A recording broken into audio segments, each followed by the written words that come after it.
Greetings, YouTube. A while back, and I mean a while back, Nicholas Dante sent me an email, or left a comment and asked if I would do a video concerning familiars. And he said, I have a question that you might answer here or in another video. What do you think there are the best animals to use as familiars, and what are your criteria for a good familiar? He has five primary criteria. One is aesthetic. He finds how well it fits the character. I'm sure also you may have an aesthetic sense of what animals he likes. I know I do. I'm a cat person. Um, Companions, how good is the animal to live in a flock with people? Conspicuousness, people will give them a second glance if they see them in a city.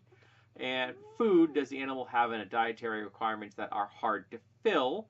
And 5, special abilities, is the animal good at something that other animals are not good at? A good example of his personal favorite is the Raven. It fits all serious characters due to its gloomy appearance. I also think it's just a cool animal. I don't necessarily think of a Raven as being distinctly gloomy, but that's just me. Yes. It's a pack animal, like people, and it has a playful personalities, and ravens do actually play in the wild, so that is true. 3, it is a very normal bird in the northern hemisphere that does not fear people and therefore is seen near cities, so it's relatively ubiquitous. More people see crows, less people see ravens, but it would blend right in. I would kind of always thought of ravens as being more rural than urban, but that's me. I kind of always associate crows with an urban environment. It is an omnivore, very true, like us. Pretty much anything you can eat, a raven can eat. And flying and speaking, also excellent choices. And I gotta tell you, the raven is a really awesome option. Now, preparing for this video, I went and pulled up the Pathfinder PFSDR, which is, hopefully if I remember, I'll link, which has a list of all the wizard's familiars. And I kind of find some of the special abilities a little on the lame side. I kind of understand why they did that, because they didn't want familiars to have a lot of bonuses at first level because they might unbalance the game. You already got spellcasters, and spellcasting in and of itself is a very powerful ability. But I think that quickly after like level 5, if you want to stick with your old familiar, and you may have very good reasons for doing that, it's those special abilities kind of just fade. You know what I mean, man? They really do. But let's take a look at the list. So we start out here with the Archaeopteryx, the classic dinosaur/dinosaur bird that we've all heard about. Really an awesome familiar. Not going to blend in well, but an awesome familiar. If you're a wizard and your familiar doesn't blend in well, I think that's okay. Now I have cat hair all over the place. The Arctic tern, that's going to blend in well, though I don't know how many people keep terns as pets. They are very common in the Arctic zone, or even in semi-Arctic zones, places that get cold winters. The armadillo, I like that. I like the idea of someone having an armadillo. They don't do well in moisture, but this is a fantasy world, so we're probably going to ignore that fact. But they're from dry climates. The armadillo is cool looking. And it gives you a +1 armor bonus, and at first level, that's a big boost for a wizard. Thanks, Pondering. Next is a bat. That's gloomy in my book, kind of because it's nocturnal, so you better be nocturnal as well. Otherwise, your familiar is going to be useless to you. The butterfly. Now, the butterfly is a nice choice. I have to ask, as an aside, do you, as a GM, allow the player's familiar to live as long as them, beyond the normal life expectancy of that animal type? Because if you don't, having a butterfly is going to be the most expensive familiar in history, because you're going to have to be making another one or getting another one really often. I allow familiars to live as long as the wizard lives. And if they dismiss them and it's beyond their life expectancy, they drop dead. So a moral, ethical wizard would not do that. Of course, it'd be also not hard to kill a butterfly. Butterfly is considered vermin, now that I think about it? It's a good question. Cat. Cat margay, something a little more special. Centipede. House centipede. House centipedes are creepy as hell. Thinking about it makes my skin crawl. But yeah. Full bonus to stealth check. I can see that. Chicken.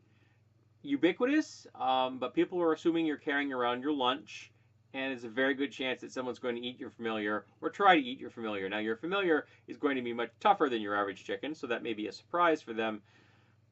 But for certain characters, I think that would be kind of cool. The cockroach, I'm assuming this would be like a giant hissing style cockroach. They give you a +3 hit points, which at first level is pretty powerful for a wizard. I can remember first edition where you could roll and play a wizard with 1 hit point. Oh, that was so much fun. So the cockroach is, again, very creepy, but perfect for a spellcaster. And it better have a life expectancy much longer than a normal cockroach, because normal cockroaches don't live long. The Compsognathus, which is a type of small theropod dinosaur, gives you an initiative bonus because apparently they're very fast. It's kind of cool. An initiative bonus, +4 initiative bonus. You take the feat that gives you a +4, that gives you a +8. And if you've got a decent dex, and you might have a +2 as a wizard, you can have a +10 in your initiative at first friggin' level, or within the first few levels. If you're a spellcaster, that could be a real lifesaver. That could be a game changer. You get that spell off before somebody else does, and it's the right spell in the right situation. That could be useful. Next we have a king crab, so just a kind of large crab. We have the creeper ivy. Now I put plants in here, and I really love the plants. The plants are wicked awesome. Ambulatory plants are great. I love them. It's one of the reasons I loved the 1992 edition of Gamworld so much. Next is the dodo. The dodos always make me smile because they're such goofy looking animals. Gives you a bonus to your initiative checks? I do not think of the dodo as being fast. Is there something I don't know about dodos? Fill me in on that one. Sorry, I have a timer in my lap. I'm trying to make sure that when it goes off, I turn it off, or turn it off pretty close to when it goes off, because I don't want beeping. I got to remember to take the chicken out of the oven. The oven's off. I'm just waiting for it to cool. Next is the dolphin. Gives you a bonus to swim checks. Also very situational. Next is the donkey rat. Now the donkey rat sounds cool. I like rats in general. The donkey rat sounds like it's a more exotic version of the rat, probably cuter as well. Gives you a +2 bonus to fortitude saves. That could be good for a wizard. Next is the dwarf caiman. Again, situational. You're going to want to be in an environment that's semi-aquatic, and so for the right kind of spellcaster, that would be very useful if your campaign takes place in a swampy environment. Caiman are kind of cool. Next we have the marine iguana. Same thing with the dolphin and the dwarf caiman, situational. The Dwemer cap. The Dwemer cap. Okay, what the heck is the Dwemer cap? Let me pull that one up. The mushroom with gills. Cool. I like that. And what's the Dwemer cap do? The Dwemer cap gives you a +3 bonus to spellcraft checks to identify magic items. That's kind of cool. I also might have someone that uses mushrooms on a recreational basis to kind of feed right into that mushroom vibe. Next, we have a fire salamander. Bonus to escape artist? Oh, okay. The fox, bonus to reflex save. That makes sense. Sly as a fox, quick as a fox. I could also see a +2 bonus to like a bluff check or charisma bonus, charisma checks, things like that. Fox would be also useful. And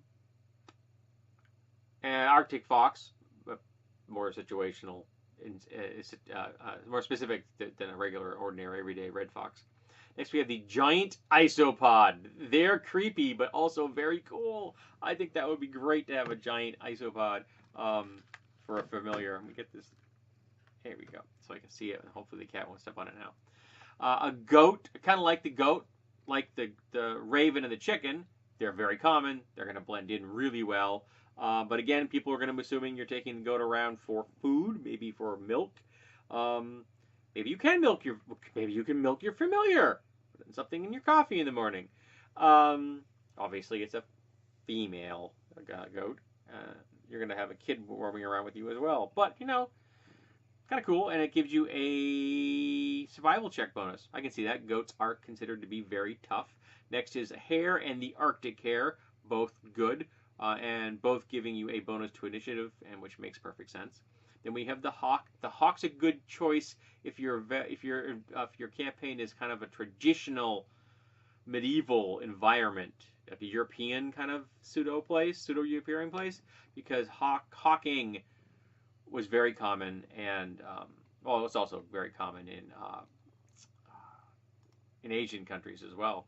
I don't know how common it is in areas outside of Europe and Asia, though.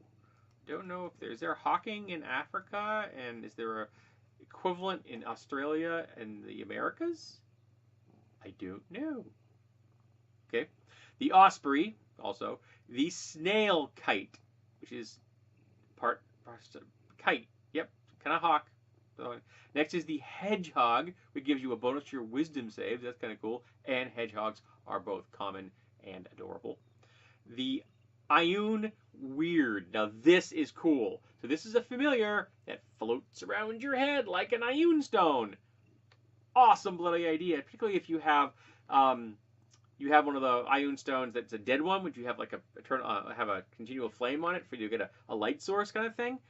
So you have, even at low level, you can have a multiple of these things. Makes you look more powerful than you actually are. So it's a bit of a bluff, but also very cool in and of itself. And that gives you a +1 natural bonus, armor bonus. I guess interposing itself, screwing up an incoming attack. I can't imagine it would actually put itself, interpose it physically. But yeah, I can see it as interfering. It's your literal wingman in this case. We have the giant isopod. I thought we had the giant isopod up there, but regardless. Then we have the jerboa, which is a type of... Sorry, I gotta turn that puppy off. The jerboa, which is a type of, I believe, desert mammal, kind of a rodent thingy. They're kind of cool. The kakapo, which is... What's the kakapo again? Thankfully, there are hyperlinks right here for me. A rotund parrot with vibrant green and black feathers, short hooked beak, and an array of white whiskers. Oh yeah, I think I know what they look like. And that gives you a climb bonus. Apparently they're good at climbing. Next we have the koala, the dreaded drop bear. They're very adorable, not common, and getting their food source is going to be very problematic, I think. Unless you have your GMs being very kind to you and they just say that the koalas in your world are just general herbivores. Next we have the lamprey, which is creepy and going to be an aquatic environment. It gives you a hit point bonus because they are very tough. Next you have the lemming, which gives you a fortitude save, and they're very cute. Lemmings are actually adorable. And no, they do not dive off cliffs in masses. That was an artificial film created by people who murdered lemmings to make a video. Yeah, it was kind of creepy. Next, we had the leopard slug. Now, I like the leopard slug. It gives you a bonus to climb check, which makes perfect sense. But I've seen some really cool slugs and snails on different websites, and there's at least one guy I follow that does exotic pets on Instagram, and occasionally snails will show up. They're cool. A lizard. They're kind of nice. Climb check, and then you also have a horned lizard, which is a fortitude check. We have the meerkat. And yep. Good at escape artists, that makes perfect sense. And they're adorable, but again, not going to be good at blending in. The mole. Master gets a +3 bonus to smell, taste, and touch-based perception checks. I like that. Not for everyone, I freely admit, but moles are common. They're cute. Maybe it can be a star-nosed mole. They're kind of cute. Yeah, I like those. Yeah, I like the mole idea. Monkey. Monkey's good. Got hands. Gives you an acrobatic check bonus, so you better have acrobatics as a skill. And I like the monkey. Monkeys are cool. Next we have a moth. Same with the butterfly. We have a blue-ringed octopus. which are very dangerous. You're going to have to be in an aquatic environment and gives you a swim bonus. Makes sense. The otter, which have cute little human hands, and they're adorable. So yeah, I can see that. But again, you're going to need to be in an environment where you're going to be in water on a regular basis. Next, you have the owl. Great choice. Gives you a +3 bonus to sight-based and opposed perception checks in shadows and darkness. Kind of good, and they're just very cool. You got the whole Harry Potter thing going on there. My cat's sitting on top of my computer, which is not necessarily what I wanted to be doing, but getting her out of there is a pain in the butt. Next, we have the peacock. Now, peacocks, I don't think peacocks make particularly good pets. I think people forget how big a peacock is. A peacock is not a small animal. It's a good size animal. I'm not sure peacocks make the best choice, but that's what I mean. But you get a +3 to your intimidate checks. Maybe the wizard gets good at defensive displays. Wow, at their cape, their cloak. Next we have the penguin. Swim bonus, adorable, waddles around. Not the most useful and very situational. Next we have the Petra Fern. What's a Petra Fern? This tiny, unusual, unassuming tree is shaped like a miniature person with branches for arms and roots for feet. Now that's cool. You got your own Groot! God dang it, I just closed that page. Give me a second, I have to open that page again. Because I am a foolish, foolish man. I thought I had that particular page open, and I don't. I had not opened it properly. There we go. So yeah, Petra Fern, that's kind of cool. And we have the pig, and again, it's a domestic farm animal, so people are going to be thinking you're carrying around your lunch. And even if it's a pygmy pig, they get to be 400 to 500 pounds. Not a good animal for a familiar. Do these people assume that they stay this big? No, those are piglets. Piglets become pigs, and pigs are big. Even the small ones are big. And full-size pigs, they can be 1,000 pounds. Big-ass animals. Next we have the platypus swim bonus. And got to stand out like a sore thumb. Getting their food's going to be difficult, and they are aquatic animals. So next we have the ptarmigan. What's a ptarmigan? What's a ptarmigan? Small bird is a mix of brown and white feathers and makes a loud croaking sound. Alrighty, so it's a bird. Okay, you like birds? That's an unusual choice. Gives you a bonus to stealth checks, but okay. Next we have a pufferfish, which sounds like the world's worst friggin' familiar, man. And but if you get desperate and you really want to get high and or die, you could always eat it. Next we have the puffin, and again, situational, odd, limited utility in my book. Next we have the raccoon. Now the raccoon is a pretty good choice in my book. Again, hands, clever, gives you sleight of hand bonus. That makes sense. But raccoons also are pretty chunky animals. Full-grown raccoon is not small. So just be aware of that. And having a raccoon may again stand out like a sore thumb, because not everyone has pet raccoons, unless you can like pass yourself off as some kind of entertainer. Because an entertainer might very well have a raccoon around as a form of sideman. Rat, again, I like rat. Raven, we've already talked about raven. Parrot, good choice. Toucan, also a good choice. Did they do mole twice? Yeah, they did. They put the mole after T. Some of these are not in alphabetic order, apparently. But mole we've already talked about. The ravenous tumbleweed. That's cool. Weird, but very cool. I love plants. I think they're very interesting. Yes, dear, I know. You are just starved for attention. Next we have the razor fern, again. Then we have the Fornicus? Rhenicus? I don't know, what the heck is this thing? It is a form of pterosaur. Flying, very unusual. I think they're fish eaters, but I'm not positive, so it could be difficult to get. They're omnivores. I mean, they're carnivores.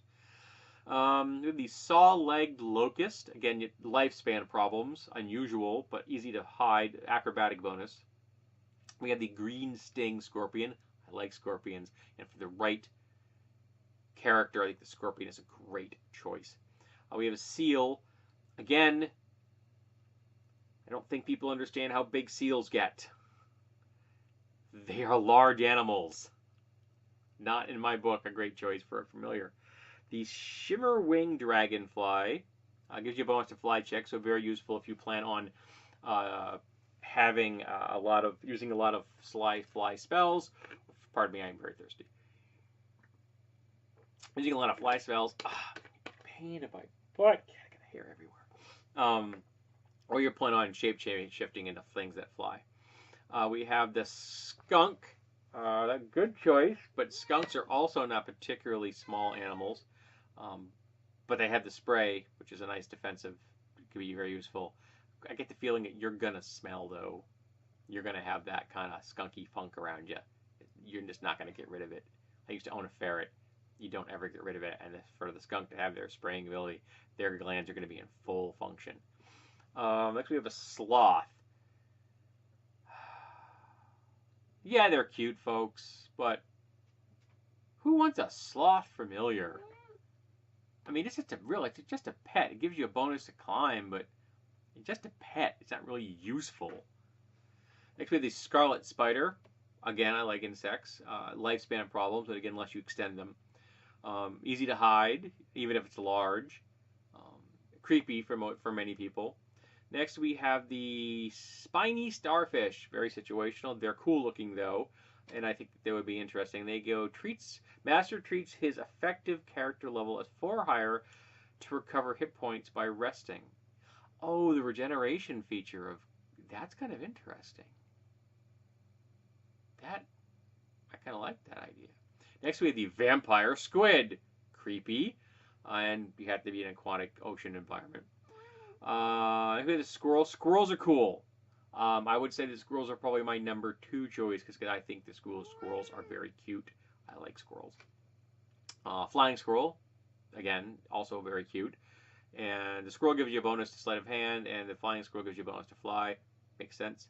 Next, you have the suture vine. More weird, bizarre plants. I like plants. Gives you a bonus to heal checks. That's cool, particularly if your character has heal. Oh, one thing I forgot to mention about the raven. Let me just pull that back. Scroll back up. The raven gives you a bonus to appraise. Now, how many of you can remember anyone that wasn't a rogue taking appraise? And can you name me how many wizards took it? I don't hear a lot of people chiming in on that one. Now I understand why that happens. Raven, the whole Corvid families are all into shiny things. I get it. Okay? But wizards don't get many skill points. I know, yes, but they've got high intelligence. They shouldn't be screwed in skill points. No class should get fewer than 4 skill ranks per level. I always give every class gets 4 ranks per level, regardless of what that class is. But wizards need those skill ranks for lots of other stuff, and appraise is probably not going to make that list. So it's a bonus to a non-class skill, which I don't see it's going to be ever a lot useful. Cool familiars, not a great bonus. All right, so we did next to the giant tardigrade, the water bear. They're very cool, very weird. I think they're omnivores. I would probably make them omnivores.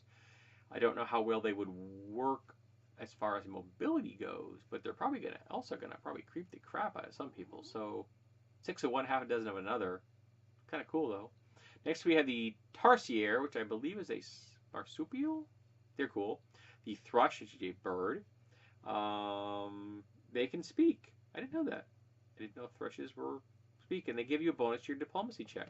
That's cool. Diplomacy is very powerful. Next we have the toad, kind of a classic in my book. A little weird, but a classic, and I kind of like the toad. I would never take a toad, and because their utility beyond giving a bonus to hit points is very limited. Next is the Tuatara. What is a Tuatara? Or a Tartara? Okay, doesn't give me a description. Oh, it gives me a picture. It is a type of lizard. Okay, right. Good, good, good. Hey, I did not screw up and close the window this time. Great. Turtle, natural armor class bonus.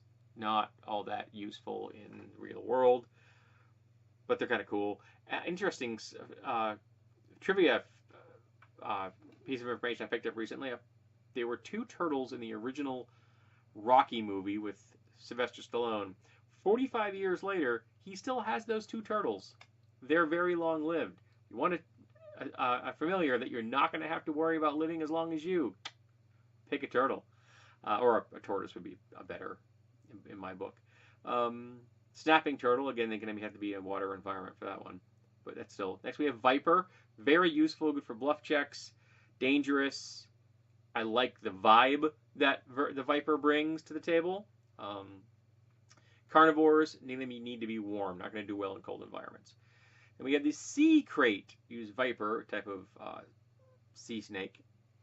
The Wallaby, which is a type of small kangaroo. I think they're adorable. I think they would be cool, and I don't know how big they get, so you could probably reasonably say that they would be small enough that you could live with a wallaby size. That'd be kind of interesting. They give you an acrobatics bonus. Then we have a Weasel. I like weasels. They give you a reflex bonus. Makes sense. And they're cute and adorable. Fall into the same category in my book as the squirrels, for like not far behind the raven, for a good choice. Then you have the mongoose, a larger animal. And then we also have the ermine, which is a type of weasel, which has winter. With weasels and ermines, I mean, weasels can just get white in the winter and get brown in the summer, so whatever. It's a white weasel. White weasel sounds like a really bad drink. But yeah, this has been a really long video. I apologize, and I hope that Nicholas Dantes does not mind the fact that I've waxed long and hard about familiars. But yeah, I think Raven wins, and with the squirrel and the weasel family, or a ferret would be in that same category. They're all mustelids. So yeah, good choices in my book. So tell me, what is your favorite familiar?